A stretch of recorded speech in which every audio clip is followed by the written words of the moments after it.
আমি রঞ্জন আর রঞ্জন একাডেমির আরেকটি নতুন ভিডিওতে অনেক অনেক ওয়েলকাম তোমাদের।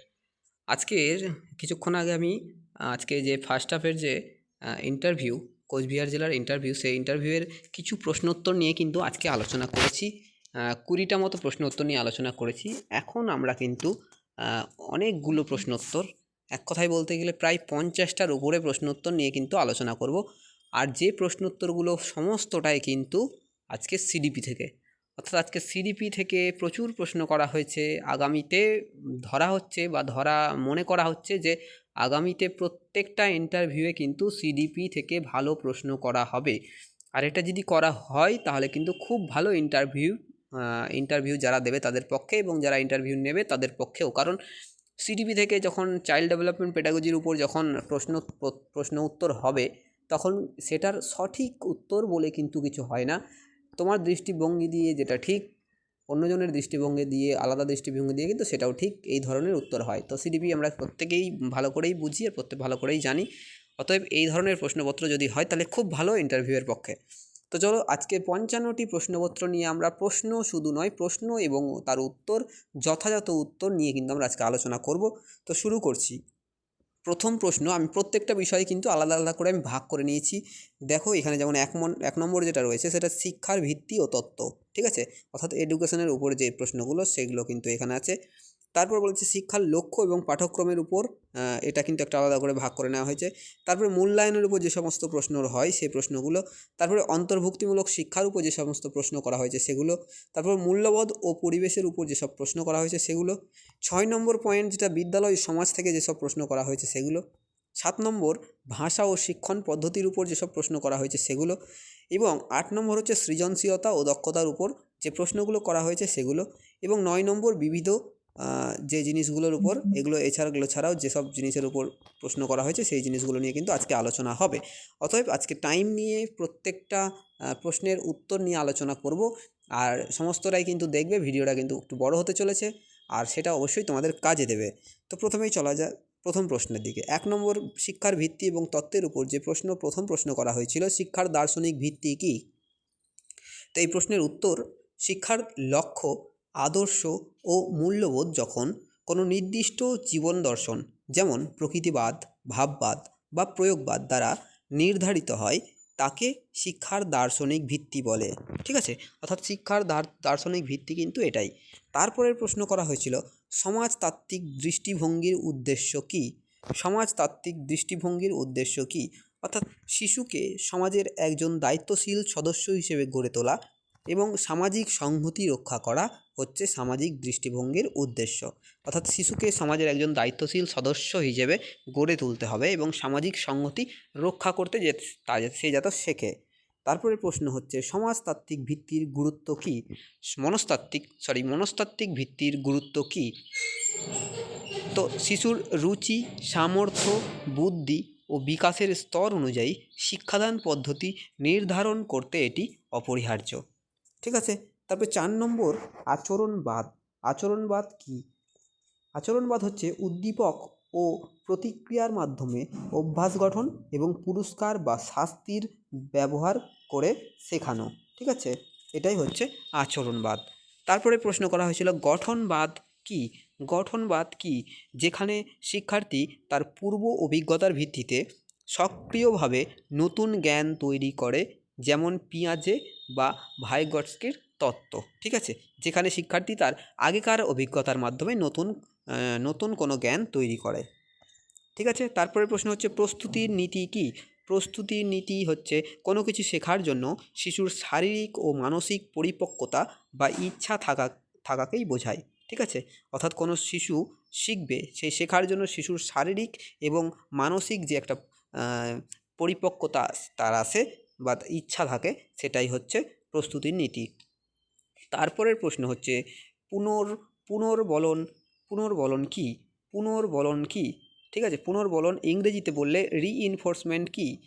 শিক্ষার্থীর ভালো কাজের প্রশংসা বা পুরস্কার দেওয়া, যাতে সেই শিখনের হার বৃদ্ধি পায়। অর্থাৎ আমরা কখনো কোনো শিক্ষার্থী কোনো কাজ করে নিয়ে আসলো, তাকে আমরা উৎসাহ দেব, উৎসাহ দিয়ে তার মধ্যেকার যে অনুভূতিটা আছে, তার মধ্যেকার যে কাজ করার দক্ষতাটা আছে সেটাকে বাড়ানোর চেষ্টা করব। ঠিক আছে। তারপরে হচ্ছে শেখার স্থানান্তর কি, ট্রান্সফার অফ লার্নিং কি।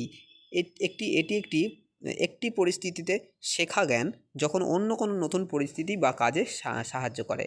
ঠিক আছে, যখন আমরা কোনো কিছু শিখি, কোনো বাচ্চা যখন আমরা নতুন কিছু শেখে, যেমন আমরা কোনো বাচ্চাকে অঙ্ক শেখালাম, যোগ শেখালাম, বিয়োগ শেখালাম, এবং সেই যোগ বিয়োগ নিয়ে যখন সে বাজারে যাবে, বাজারে নিয়ে গিয়ে যখন কিছু বাজারে এসে দোকানে বাজারে গিয়ে কিছু কিনবে বা বিক্রি করবে, তখন তার কিন্তু ওই গণিতের সেই জ্ঞানটা কিন্তু সে কাজে লাগাবে, সে যোগ করবে, বিয়োগ করবে, সেই মুহূর্তে সেইটা কিন্তু তার সেটা হচ্ছে শেখার স্থানান্তর বা ট্রান্সফার অফ লার্নিং। ঠিক আছে।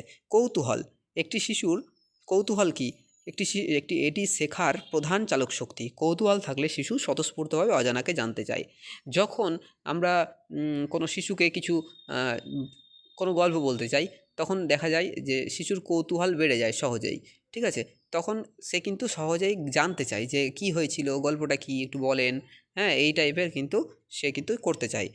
তারপরে বলেছে অভ্যাস গঠনের গুরুত্ব কী। অভ্যাস গঠনের গুরুত্ব কী, অর্থাৎ সঠিক অভ্যাস গঠন করলে শিশুর আচরণ সুশৃঙ্খল হয় এবং অনেক কাজ স্বয়ংক্রিয়ভাবে নির্ভুলভাবে করতে পারে। অর্থাৎ অভ্যাস যখন হয়ে যাবে কোনো শিশুর মধ্যে, সেই অভ্যাস গঠন হলে শিশুর আচরণ সুশৃঙ্খল হবে এবং অনেক কাজ সে নিজেই কিন্তু নির্ভুলভাবে করতে পারবে। তারপরে 2 নম্বর পয়েন্ট, যেটা লক্ষ্য ও পাঠ্যক্রম থেকে যে প্রশ্নগুলো করা হয়েছিল। প্রথম প্রশ্ন, 11 নম্বর প্রশ্ন, লক্ষ্য বনাম উদ্দেশ্য কী। অর্থাৎ লক্ষ্য হলো দীর্ঘমেয়াদী ও ব্যাপক, যেমন পূর্ণাঙ্গ মানুষ হওয়া, আর উদ্দেশ্য হলো স্বল্পমেয়াদী এবং সুনির্দিষ্ট, যেমন যোগ করতে শেখা। ঠিক আছে, এগুলো হচ্ছে লক্ষ্য এবং লক্ষ্যর সাথে উদ্দেশ্যর পার্থক্য। তারপরে লক্ষ্য নির্ধারণ কী। জাতীয় শিক্ষানীতি ও সমাজের প্রয়োজনের ভিত্তিতে দীর্ঘমেয়াদী লক্ষ্য এবং পিরিয়ড বা পাঠ ভিত্তিক স্বল্পমেয়াদী লক্ষ্য নির্ধারণ করা। ঠিক আছে, লক্ষ্য নির্ধারণ অর্থাৎ আমরা একটা কিছু জাতীয় শিক্ষানীতি বাদ দিয়েও আমরা যখন কিছু শেখাবো, ঠিক করব যে আমরা কোনো বাচ্চাকে কিছু শেখাবো, তো সেই শেখানোর আগে আমরা কিন্তু লক্ষ্য স্থির করব যে আমরা বাচ্চাটাকে এই পর্যন্ত শেখাবো এবং এই পর্যন্ত শেখানোর পর তাকে কিন্তু আমরা এই জিনিসটা, নতুন জিনিসটা কিন্তু শেখাতে পারবো। যেমন আমরা কখনো স্বরবর্ণ ব্যঞ্জন বর্ণ শেখাবো এবং স্বরবর্ণ ব্যঞ্জন শেখানোর পর তাদের কিন্তু আমরা 2 অক্ষরের বর্ণ, 3 অক্ষরের বর্ণ, এই ধরনের কিন্তু আমরা শেখাতে পারবো। এটাই হচ্ছে লক্ষ্য। তারপরে প্রশ্ন হয়েছিল জাতীয় আদর্শবাদের প্রভাব। জাতীয় আদর্শের প্রভাব, দেশের সংবিধান, সংস্কৃতি ও আদর্শ পাঠ্যপুস্তকের মাধ্যমে শিশুর মনে গেঁথে দেওয়া হয়। ঠিক আছে, জাতীয় আদর্শ যেগুলো, সেগুলোকে আমাদেরকে বিভিন্ন ধরনের অভ্যাসের মাধ্যমে, দেশের সংবিধান যেমন, সংস্কৃতি যেমন, আদর্শ বিভিন্ন কিন্তু পাঠ্যপুস্তকের মাধ্যমে শিশুর মনে গেঁথে দেওয়া হয়। তারপরে শিক্ষার্থীর চাহিদা কী। শিক্ষার্থীর চাহিদা, শিশুর চাহিদা অনুযায়ী পাঠ্যক্রম তৈরি করলে শিখন আনন্দদায়ক ও কার্যকর হয়। অর্থাৎ এখনকার সমস্ত পড়াশোনায় কিন্তু শিক্ষার্থীর চাহিদার উপর নির্ভর করেই গড়ে উঠেছে। শিশুকেন্দ্রিক শিক্ষা যেটা আমরা বলছি, সেটাই কিন্তু শিক্ষার্থীর চাহিদার উপর নির্ভর করেই পুরো পাঠ্যক্রমটা কিন্তু তৈরি হয়েছে। তারপরে প্রশ্ন ছিল স্থানীয় জ্ঞান বলতে কী বোঝো। শিশুর পরিচিত পরিবেশ থেকে উদাহরণ দিলে তারা কিন্তু খুব দ্রুত বিষয়গুলো বুঝতে শেখে। তো এটাই হচ্ছে তাদের স্থানীয় জ্ঞান। অর্থাৎ শিশুরা যে জিনিস দেখে এসেছে তাদের বাড়ির পরিবেশে বা তাদের গ্রামের পরিবেশে বা স্থানীয় পরিবেশে, সেইগুলোই হচ্ছে স্থানীয় জ্ঞান।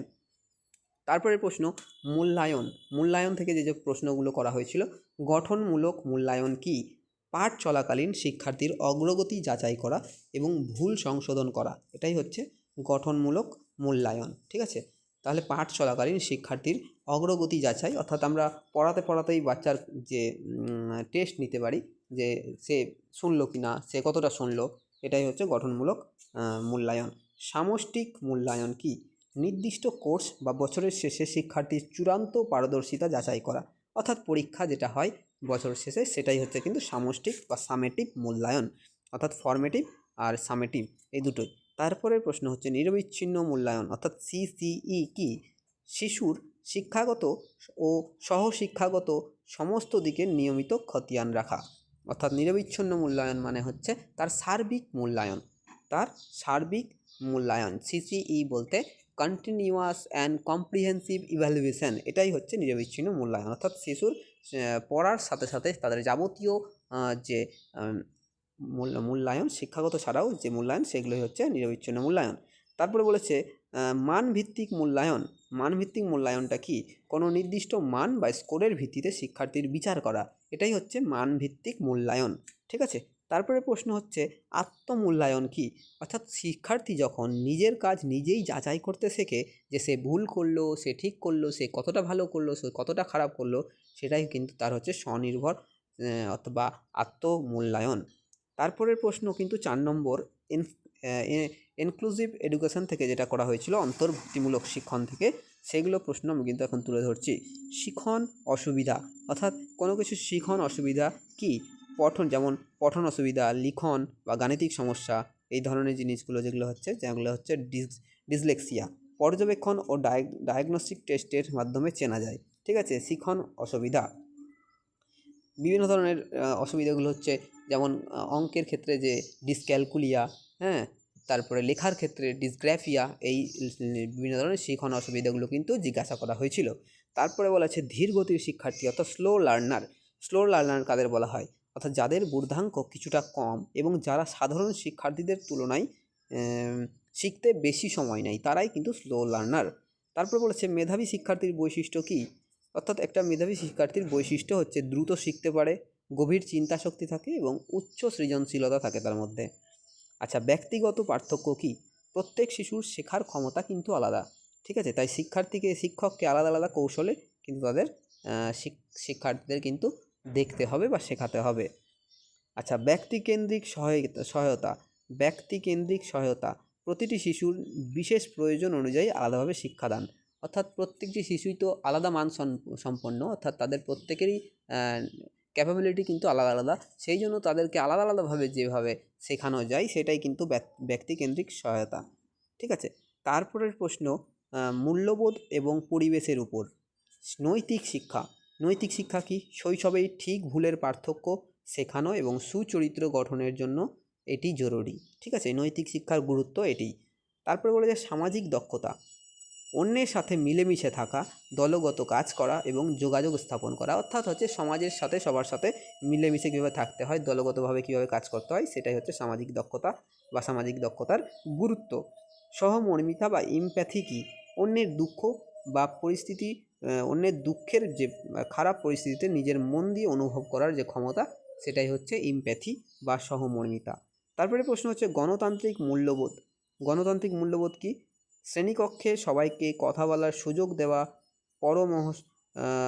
পরম সহিষ্ণুতা যেটা, এবং সাম্যের চর্চা ইত্যাদি হচ্ছে গণতান্ত্রিক মূল্যবোধ। তারপরের প্রশ্ন হচ্ছে দায়িত্ববোধ বলতে কী বোঝো, বা শিশুদের দায়িত্ববোধ কী করে শেখাবেন? শিশুকে ছোট্ট ছোট্ট কাজের মাধ্যমে দায়িত্ব, যেমন ক্লাসরুম পরিষ্কার রাখা, ক্লাসরুমকে অপরিচ্ছন্ন না রাখা ইত্যাদি দিয়ে কিন্তু আমরা তাদের দায়িত্ব বা মূল্যবোধ শেখাতে পারি, বা রোজকার কাজ রোজ করে নিয়ে আসা, এই জিনিসগুলো কিন্তু আমরা তাদের দায়িত্ব বা মূল্যবোধ হিসেবে শেখাতে পারি। তো আজকের এই 55টি প্রশ্নের মধ্যে প্রথম 30টি প্রশ্ন নিয়ে আমি আলোচনা করলাম। এখন আবার একটা ভিডিও আসবে কিছুক্ষণ পরে, সেই ভিডিওতে আমি বাকিগুলো কিন্তু আলোচনা করব। যেহেতু এই বিষয়গুলো বোঝার মতো বিষয় রয়েছে, সেহেতু কিন্তু সবগুলো একসাথে করে দিলে তোমাদেরও বুঝতে অসুবিধা হবে। আর এই ভিডিওগুলো আপলোড করার পরে এই পিডিএফটি আমার টেলিগ্রাম চ্যানেলে কিন্তু আমি দিয়ে দেবো। সেখান থেকে তোমরা পিডিএফটি কালেক্ট করে নিতে পারো এবং নিজের মতো করে তোমরা লিখে বা প্রিন্ট আউট করে কিন্তু তোমরা পড়তে পারো। তো যাই হোক, আজকের এই প্রশ্ন নিয়ে আলোচনা করলাম, আরও কিছু প্রশ্ন নিয়ে আসবো খুব তাড়াতাড়ি। ততক্ষণের জন্য পড়তে থাকো এবং নিজের লক্ষ্য নির্দিষ্ট রাখো। ভালো থেকো, সুস্থ থেকো।